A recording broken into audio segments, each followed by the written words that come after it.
ছেলের বার্থডে উপলক্ষে কি আয়োজন করেছিলাম সবকিছু তোমাদের সাথে শেয়ার করব। কেক বানানো থেকে শুরু করে ঘর সাজানো সবকিছু দেখতে পাবে এই ব্লগে। হ্যালো এভরিওয়ান, আসসালামু আলাইকুম, ওয়েলকাম টু মাই ব্লগ। কি অবস্থা, কেমন আছো সবাই? আজকে ছিল আমার ছেলের বার্থডে। আজকে বললে ভুল হবে, কালকে। তো আমি 12টার আগেই তাকে উইশ করার জন্য একটা কেক বানিয়ে নিচ্ছিলাম। তো ভাবলাম কেক যখন বানাবো তাহলে একটা কেন, দুইটাই বানিয়ে ফেলি। তো আমি একেবারে রাতের বেলায় কেক বানিয়ে নিচ্ছিলাম। ওর বার্থডে ছিল 8 তারিখে। তো এই কেকগুলো আমি বানিয়েছি 7 তারিখ রাতে। তো আমি এখানে দুইটা কেক বানিয়ে নিয়েছি। আমি না সবসময় আমাদের পরিবারে যারই বার্থডে হোক, আমি সবসময় চেষ্টা করি আগের দিন উইশ করার জন্য। কারণ বার্থডের দিন তো উইশ করবই, যেভাবেই হোক ছোট্ট করে সেলিব্রেশন করা হয়। তো আমার কাছে মনে হয় আগের দিনই যদি একটু কেক কাটা যায় ভালো লাগে। মানে 12টা বাজে উইশ করতে আমার কাছে বেশ ভালো লাগে। তো আমি সেই জন্য সবসময় ট্রাই করি যে আগের দিন একটা কেক বানিয়ে নিতে। আর এই তো আমার কেকগুলো হয়ে গিয়েছে। তো এই কেকটা ডেকোরেশন করার জন্য আমি তেমন কোনো ভিডিও করিনি, কারণ এটা আমি কাটবো দেখে সিম্পল ভাবেই করেছি। জাস্ট চকলেট দিয়ে একটু ক্রিম দিয়ে করে নিয়েছি। তো এটাই তারা মামা ভাগ্নে সবাই মিলে কেটে নিল। মানে 12টা বাজে এটা কাটা হয়েছিল। আর কেক পেয়ে দেখেন বাবু কিন্তু অনেক খুশি। আর সবাই কিন্তু মাশাল্লাহ বলে যাবেন। আর অবশ্যই আপনাদের দোয়ায় রাখবেন আমাদের।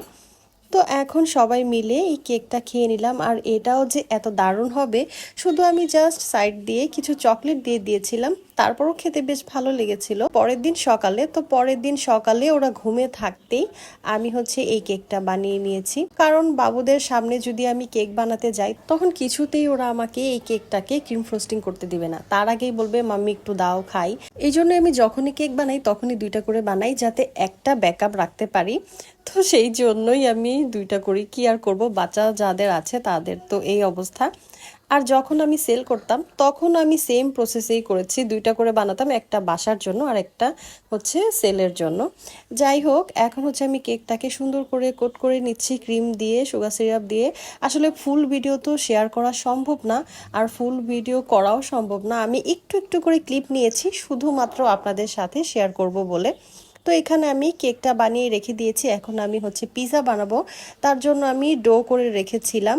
আমি এটাও পুরো দেখালাম না। যদি আপনাদের কাছে পিৎজার রেসিপি বা কেক এগুলো দেখতে চান তাহলে কিন্তু অবশ্যই কমেন্টে বলবেন, তাহলে আমি চেষ্টা করব আলাদা করে রেসিপি দেওয়ার জন্য।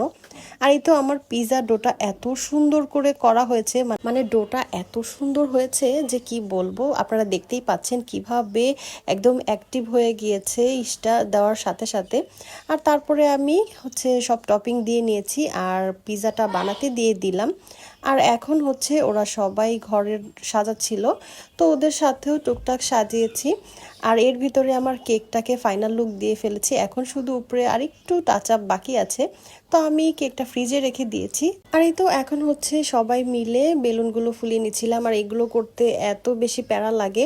এর ভিতরে আমি একটা মিস্টেক করে ফেলেছিলাম, একটা জিনিস বাকি ছিল, তার জন্য আবার দৌড়ে আমি বাইরে গিয়েছি। তো যাই হোক, এরপরে কিভাবে সেলিব্রেশন করলাম, কি ছিল সেটা আমি কালকে দুপুর 2টায় আবার ব্লগ দিব। যারা যারা আমার ব্লগগুলো পছন্দ করেন অবশ্যই কিন্তু একটা লাইক কমেন্ট শেয়ার দিয়ে পাশে থাকবেন। আল্লাহ হাফিজ, থ্যাংকস ফর ওয়াচিং।